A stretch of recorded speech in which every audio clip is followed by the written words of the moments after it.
Welcome back to On Texas Football. I'm Jeff Howe, joined by my good friend and colleague Rod Babers. We're going to talk about what's actually going right with the Texas offense right now, leading into the final non-conference game on the schedule Saturday against Sam Houston. I want to thank the first of our two sponsors here for this edition of On Texas Football. The first is our friends at Hargrove Roofing. I want to say thank you very much to our friends over at Hargrove with offices across Texas, including Austin, as well as Louisiana and Arkansas. Hargrove Roofing will take care of all of your roofing needs. Plus, they're Longhorn friendly with partners like former defensive tackle Stevie Lee. They're the most pro burnt orange roofing company out there. No one wants to turn their home over to a company they can't trust. So call Hargrove today for a free, no strings attached roof inspection. Just call 512-645-3202. Again, that's 512-645-3202. Hargrove Roofing. Know who's on your roof. Rod, know who's on your roof and know what makes your offense go is the probably theme of the week for Sark. Look, the offense hasn't been great. We know that. As of right now, Texas averaging 24 points per game offensively, 5.39 yards per play. That's the worst three-game start for a Texas offense since the 2014 offense coordinated by Sean Watson. And I never thought I'd have to reference Sean Watson again when I'm talking about Steve Sarkisian offense. So here we are, Rod. But let's look at what's actually working, because there have been signs of things that maybe this staff can hone in on, that you can build on to put a better product on the field. What's the first thing you want to get to, Rob, that's actually working on offense right now? I think you start with what's simple, right? Arch's legs have worked for you. Something we thought would be good for Texas prior to the season has actually worked. Now, it's probably worked a little bit too well because you're maybe being over-reliant on them. You had 7 design runs in that game versus UTEP. Most design runs for a Sark quarterback in the last 10 years, as far as I could go back. But right now, he's your leading rusher, which I don't think anybody saw coming. He's leading your team in rushing right now. He actually has more yards per rush than anybody else on the team, too, at almost 5 yards per carry. The only player with rushing touchdowns and the only player with a 20-plus yard rush on the season for Texas. So the legs of Arch actually are working. I think that Sark even said himself that when he's trying to get Arch going, yes, they go back to the staples, the plays that he really likes, that he prefers, that is more compatible with the skill set. But he said other than that, he likes to get them running.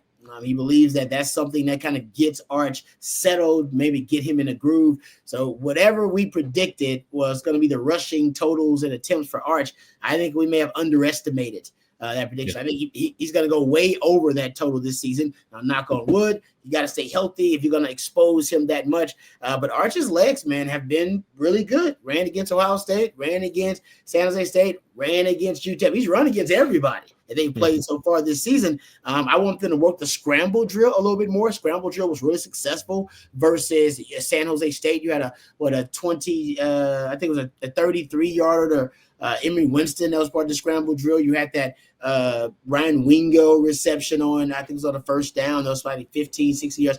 That was also on the scramble drill. They called one back on Parker Livingstone in San Jose State. That was a part of a scramble drill. So I'd like to see, with him scramble to throw a little bit more and then work the scramble drill with the receivers. I think that's somewhere they can find explosive plays that are kind of not easy explosive plays, but I think for Texas, this can be one of their secret weapons, one of their cheat codes, because he's really good scrambling and in the scramble drill, aside from the design runs.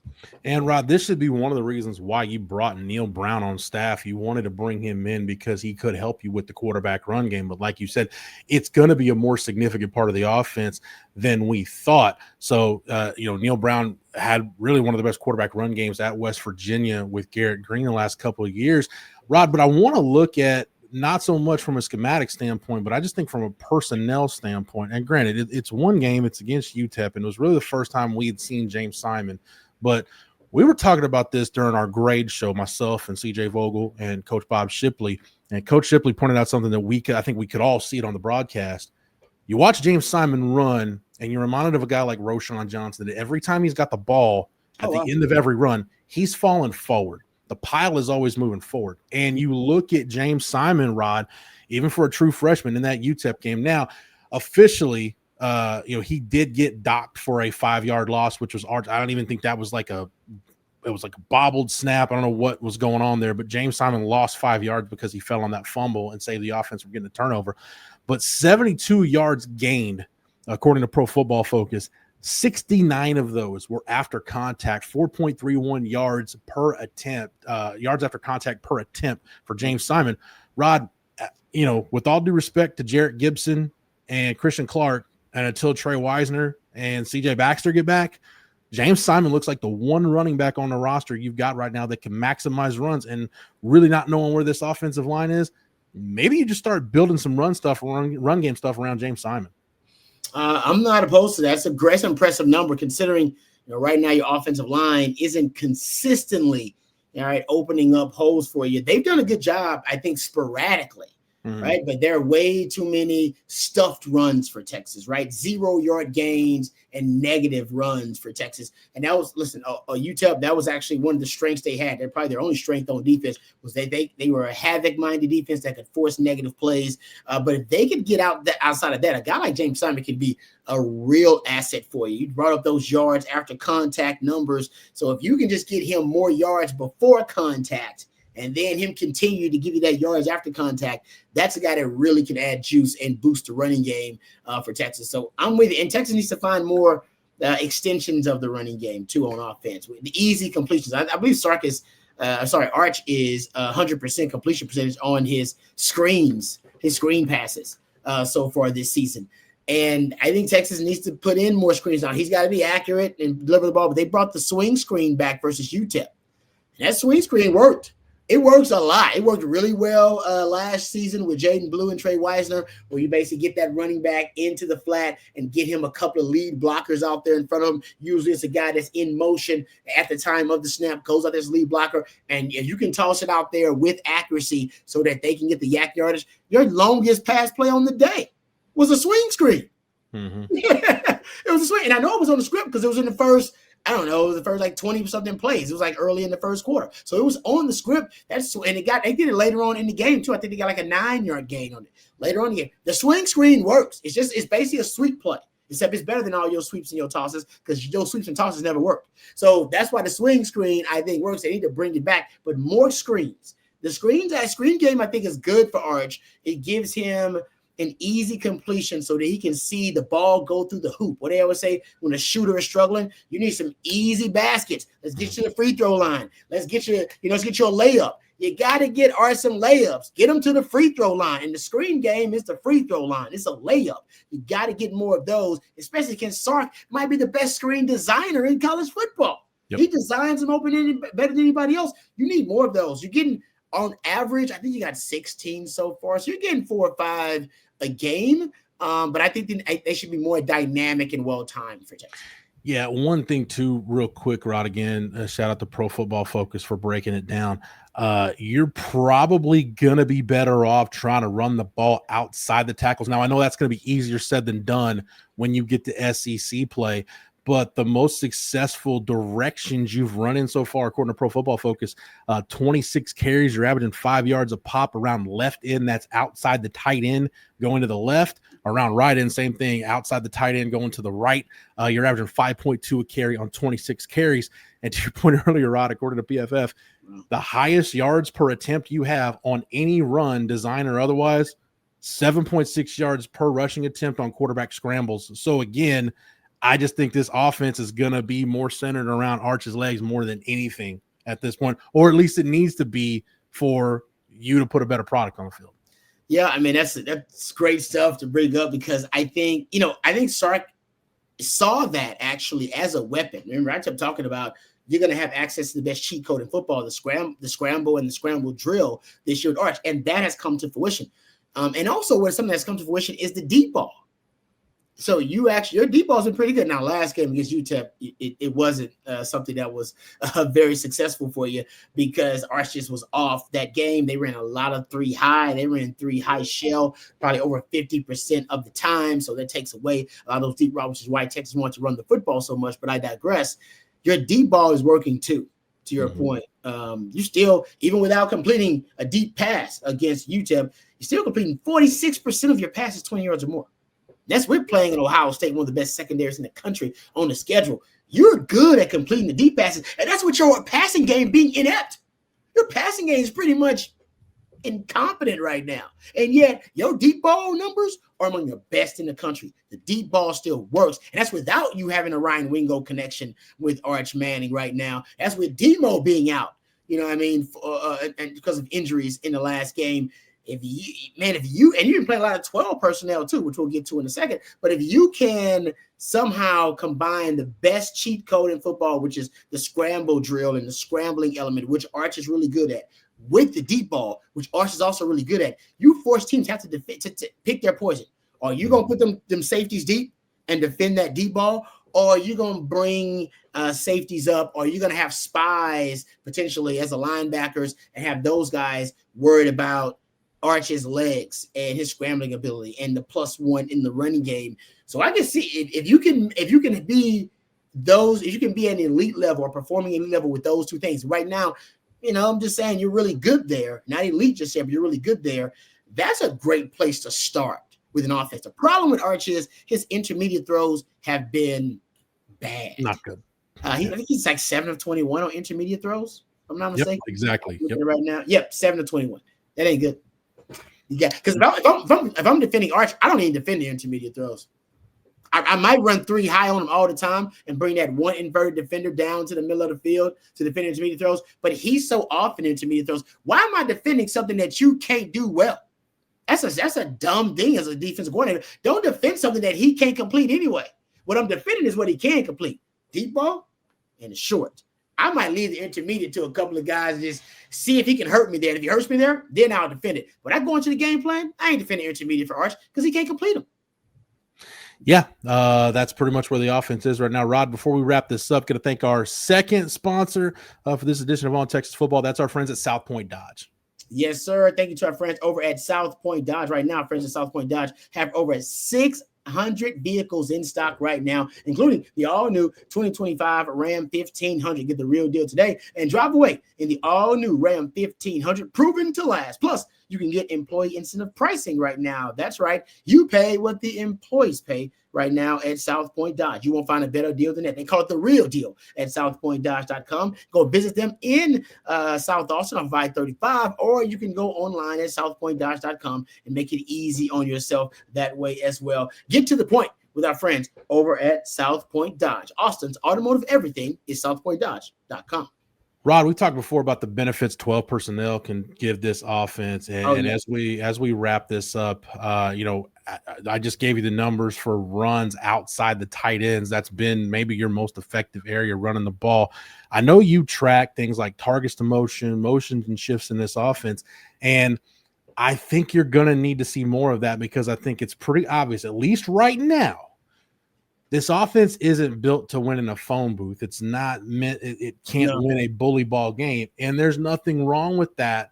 But Rod, I think the sooner you accept that and say, okay, all these cheat codes we talk about that make Sark's offense great, you're going to need a lot of those to get to where you want to be, at least until you can see some level of consistency from the offensive line. Yeah, probably should use more of those cheat codes. I know there's a conspiracy theory out there that Sark's holding back, right? He's holding back some stuff for SEC play. I hope that's the case. I hope it is the case. Me too. I hope he's not using some of these cheat codes, which I've documented that. Go look at things like multi-motion players that are in multiple players in motion prior to the snap or at the time of the snap, or one player moving multiple times prior to the snap at the time of the snap. You said they're at 5.3 yards per play as an offense. You're at 7.2 yards per play when you just move multiple guys or have a guy move multiple times before any play, pass or run. Now, people say, what does that matter? Oh, it matters a lot. Motion oftentimes changes responsibilities on the defense, changes leverage on the defense. It depends on how you're trying to use that motion. So I think that matters. Also, you brought up 12 personnel. So Texas has 11, 20-plus yard plays on the season, 10 of them through the air, only one 20-plus yard run. That's the Arch Manning touchdown run. 7 of the 11 plays have been in 12 personnel. Yeah. Matter of fact, you got 10 explosive pass plays on the season. The last 7 have been in 12 personnel because the first 3 were in Ohio State game. And they were all in 11 personnel. in your last 2 games. Remember, you blew up. You had the best 12 personnel game in the history of Sark football versus San Jose State. All your most explosive plays were out of 12 personnel, except for that 20-yard touchdown run by the Arch. Mm-hmm. And then in this game, I believe you had 2 plays of explosive that over 20 yards or more, and they were both out of 12 personnel. Yeah. So personnel works for you right now. You're deep there, and it works for you. Might be something to consider. Rod, I don't want to steal your thunder. When you played in the NFL, Ray Horton, former Dallas Cowboy great, by the way, was one of your assistant coaches, gave you a great quote that I think probably best sums up where Sark is right now, Rod. And I'll let you leave with that, because as we've just talked about some of the things you can do, I think whether Sark lives by this quote or not, I think could tell the tale of whether you get the same results against Sam Houston and going forward, or whether we might start to see a little bit of light, a little bit of sunlight peek through the clouds. Yeah, Ray Horton once said life in football. He was actually deep. I think he was talking more about life than football at the time, but he said life and football are constant struggles, deciding between what you want to be on one hand and then what you need to be to survive on the other. And we all, whether it be family or whether it be our jobs, we all have an idea in our head what we want to be, what we want to accomplish. And then life hits you fast. And then you got to do what you need to do to survive. And I'm with you, Sarks. That may pretty much encapsulate Sark this season. What you wanted Arch to be and what you need Arch to be.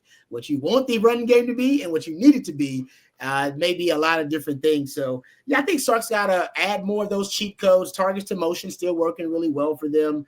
70% completion percentage, 40% first down rate, close to 30% explosive play rate out of those. Targets to bunch, you have 10 explosive pass plays of 20 yards or more on the season. 7 of those have come on targets to closely clustered groups of receivers. And we only saw, I believe in the last game, I want to say you only had 2 of those, actually. Yeah, not very many. So maybe he's holding back. Who knows? My point is there are things that are working, as Jeff and I are trying to get to here on this specific show. And there are things that are working. I think Sark needs to make sure he prioritizes those. No doubt. And Rod, the last thing I'll say is I think you'll agree with me on this. No matter what formations you're in, no matter what personnel groupings you do, no matter how many motion shifts, whatever bells and whistles you have on your offense, the main thing this offense needs against Sam Houston, Arch Manning more than anybody else, they just need something good to happen.